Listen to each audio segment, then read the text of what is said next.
Hello guys, here is our next lecture on signs, icons, indexes, and symbols. So just to make sure we're all starting from the same point of terminology, there are three basic classifications of depiction as they refer to what we see in nature. So we could have things that are representational, like our first flamingo here. Representational depiction is rendering attempting to replicate actual things as seen in nature so people can recognize the image. This could also be called pictorial or figurative, basically realistic depiction of what we are seeing. Our next option is abstraction. So either a simple or complex rearrangement, alteration, or distortion of the representation of the natural appearance. Abstraction can be used for stylistic distinction or for communication purposes. So my little example, the next flamingo under abstraction, you can still tell it's a flamingo, but it's definitely a interpretation of flamingo, where the essence of flamingo is still there, but it clearly is no longer representational like our first picture was. And our last type of classification would be non-representational, which could also be called non-objective. This is the purely invented image. It's not really derived from anything visually perceived. It's not literally representing a person, place, or thing. It is more of the essence of, feeling of, inspired by type of visualization. So again, this very abstract line drawing of flamingo, where it's clearly flamingo because it's in context of a series of flamingo visuals, but without the context of flamingo, it will take you a little bit longer, most likely, to decide that that is looks like a flamingo versus just a piece of spaghetti or a squiggle on a page, right? So non-representational. Okay, so there are three different ways to classify visual depiction of things. I thought that was a good place to start, just to get broaden our thinking of what are signs, symbols, and icons, right? You can use any sort of visual depiction you want when talking about signs in general of visual communication, right? You're not always limited to silhouette, black line art drawing. Well, the first thing that comes to your mind when you hear the word sign or the word symbol, right? You can use any different visual stylistic choices that you would like. Okay, so what's our next one? Okay, so signs and symbols serve many functions in graphic design and in the world. They can be standalone images like this pictograph on a restroom door. They could be components of a broader design solution, like a signage system as part of a wayfinding program. This is an example of wayfinding in a national park, right? And they can also serve as icons on our digital interfaces. Probably all recognize those app icons, right? So these are just some of the different uses of signs in our everyday life and types of signs you as designers might be employed to create. Way back in the beginning, before man learned words and letters, he used drawings and pictures to communicate stories and narratives to other people. Certain drawings or pictures were commonly used to connote particular things, and thus symbols were born. So, right, hieroglyphics, the first symbols, the first language, pictures. Symbols are important to humans. Humans, us, we like representing one thing with another thing.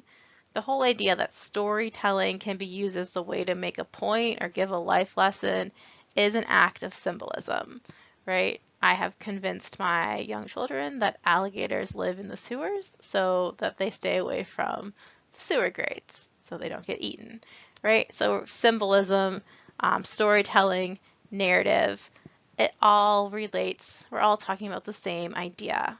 Symbols represent ideas greater than themselves.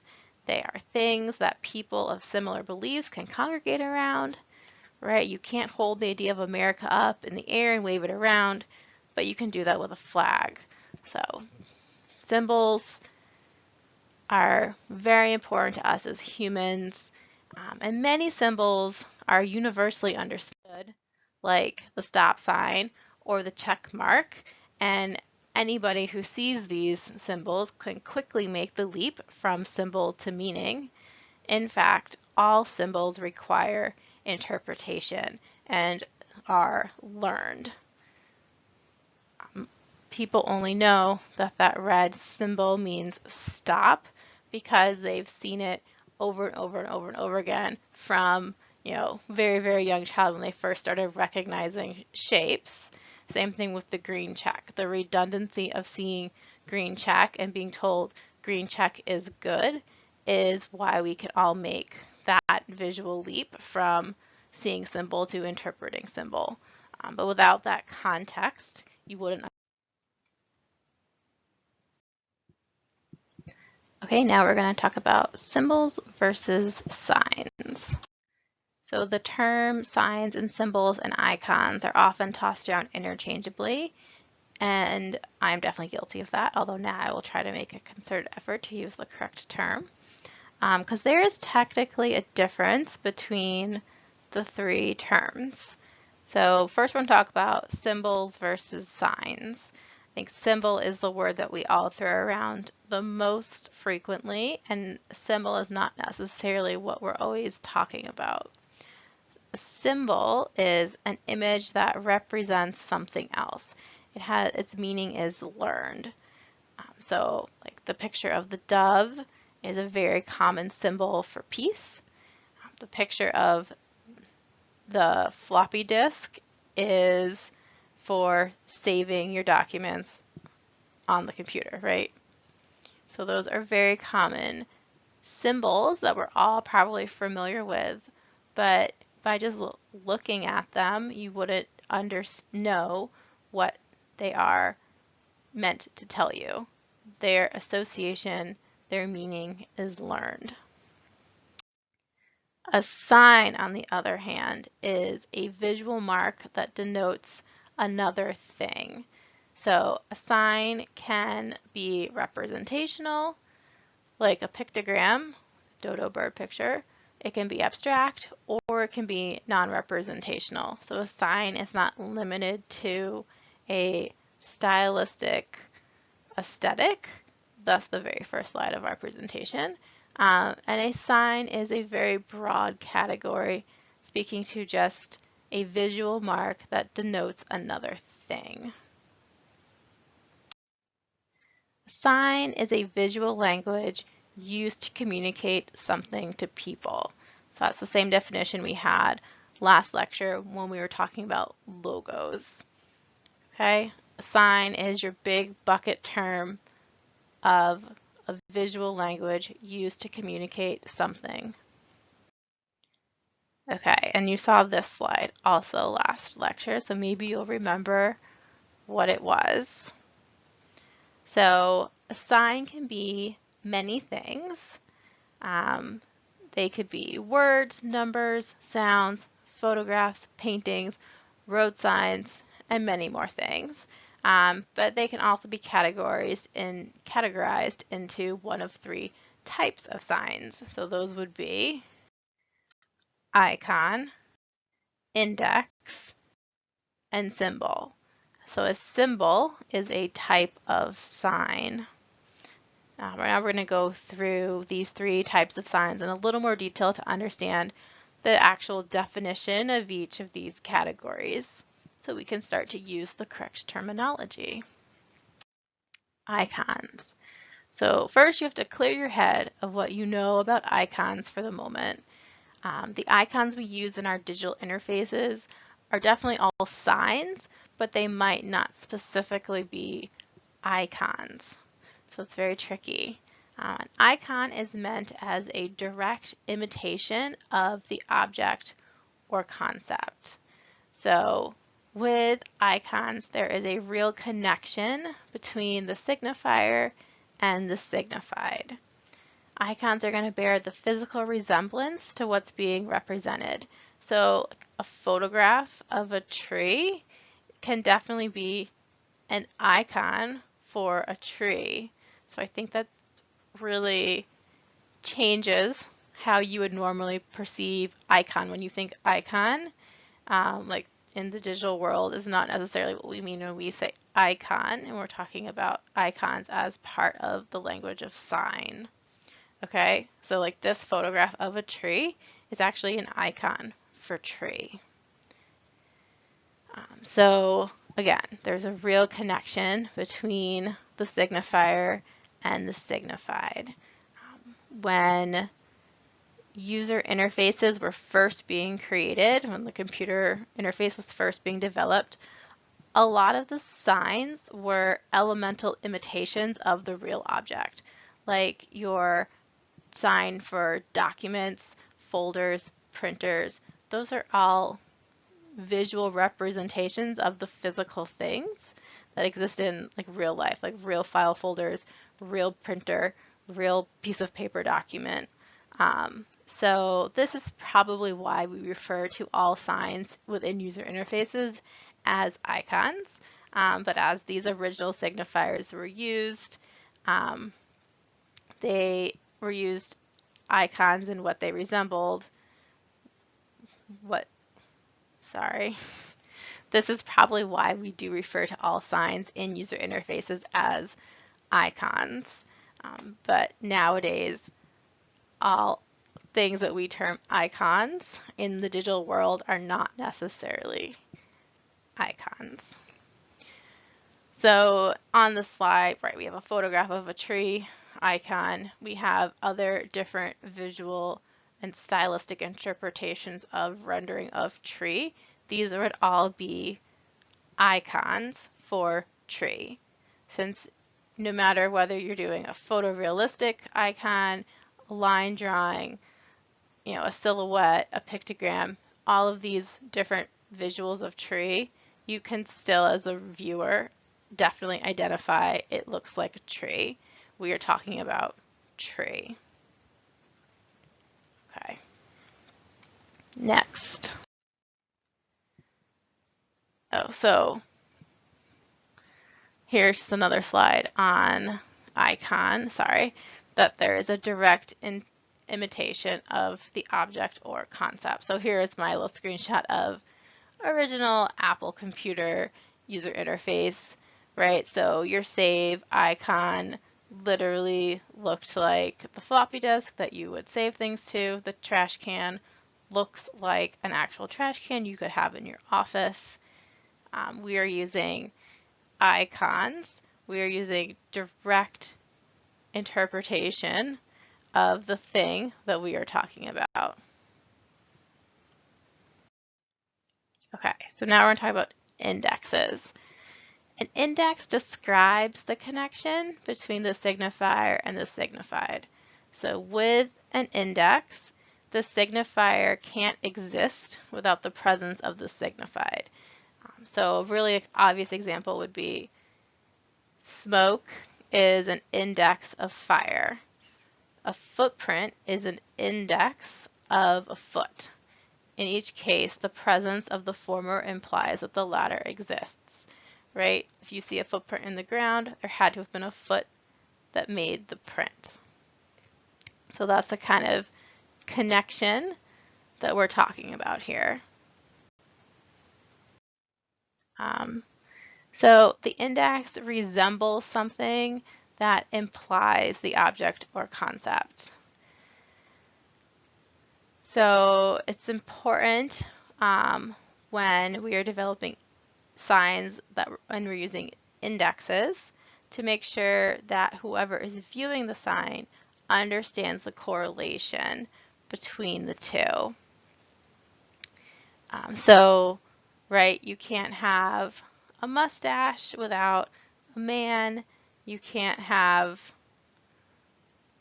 poison without the skull and crossbones, right? So like the skull and crossbones is like an index to like poison or to death, right? The mustache could be an index to man. So that is sort of how we're implying an object or a concept through this idea of index. Indexes can either be innately known or they can be learned. So that's also important with indexes where an icon is very like obvious, it's innately known, it's very clear what we're talking about. An index can be a little more ambiguous. However, it's important to know who your audience is. So like as a graphic designer, we know that the spot healer tool represents a tool that allows us to fix an image's imperfections like scratches. So that visual of like a band-aid makes sense to us, but the general public might not make that correlation. So it's worth noting that indexical signs can either be both innately known, like the footprint on the ground, or learned, that the idea that a band-aid fixes image blemishes. Okay, and then lastly we have symbols. So we've kind of already discussed this, but a symbol has no resemblance between the signifier and the signified. The connection is learned, and a lot of times it's culturally learned. So symbols are basically like the complete opposite end from icons, where icons are direct imitation. Symbols are completely unrelated. However, over time, through repetition, an icon or an index can also become a symbol, like that floppy disk. It's still used to represent saving a digital file, even though no one uses floppy disks anymore, and some of you might not have even realized that that symbol for saving was actually an icon of the original saving hardware. So here are some general symbols that are subjective and require interpretation. You've got a do not enter, we've got the Nike swoosh, and you've got the refresh arrow. And here's that's a photo of an actual floppy disk. There's the symbol, like you see on your computer, a floppy disk, and that means save your file, right? Okay, now we're going to talk about symbols all around us. So symbols have been used throughout time to help people communicate, which we've already kind of talked about. And there are definitely certain symbols that are universally understood around the globe, while there are others that are very specific to groups of people, whether those groups of people are geographically located or religiously associated, that kind of stuff. So like a heart symbolizes love, the dove symbolizes peace. That bottom symbol, I think everyone sees the arch, which symbolizes St. Louis. But if you weren't from this area, that symbol might not mean anything to you. You might not know that the arch was a thing. So symbols also can evolve over time to represent something different than what they originally started out as, or something greater than their original use. So this is a good example of that idea. So what does this symbol represent? Did you all say peace sign? Right, it's the peace sign. But did you know that the peace sign was actually created by a man named Gerald Holtham in 1958 to encourage British nuclear disarmament? And it was only later adopted about a decade later in 1968, but as like a generic symbol for peace. So the hippie movement and the young adults in opposition to the Vietnam War took up this existing symbol that was originally designed for nuclear disarmament and reinterpreted it to symbolize peace. So that's kind of interesting, right? This is a little graphic showing how Gerald designed his peace sign. So I guess the flagging is has to do with Navy flaggers, and these are the different letters that they make, and when you put them all together you get peace sign. Sorry. Okay. Why does this all matter? Signs communicate. They communicate by resembling what they represent, like an icon. So this is an icon of a kangaroo, right? They communicate by implying what they represent as an index. So I think boxing gloves could be an index for kangaroo, right? You associate kangaroos with the fighting. So again, it could be an implied relationship. That's the current logo. It's even more abstract than 2007. And I'm showing you this because as graphic designers, we definitely rely on universal symbols and cultural signs to quickly express ideas to viewers in our communications. And it's really important to understand why you're using certain shapes or textures or symbols in your designs, or when you do employ these visual shortcuts and visual cues to your audience, all of the context and underlying messaging that you're bringing with these visuals. Additionally, as a creator of visual communications, you all hold the power to influence. We are often called upon to help visually explain complex or abstract concepts through signs and symbols. So you never know, maybe someone listening to this lecture will design the next peace sign or emoji set.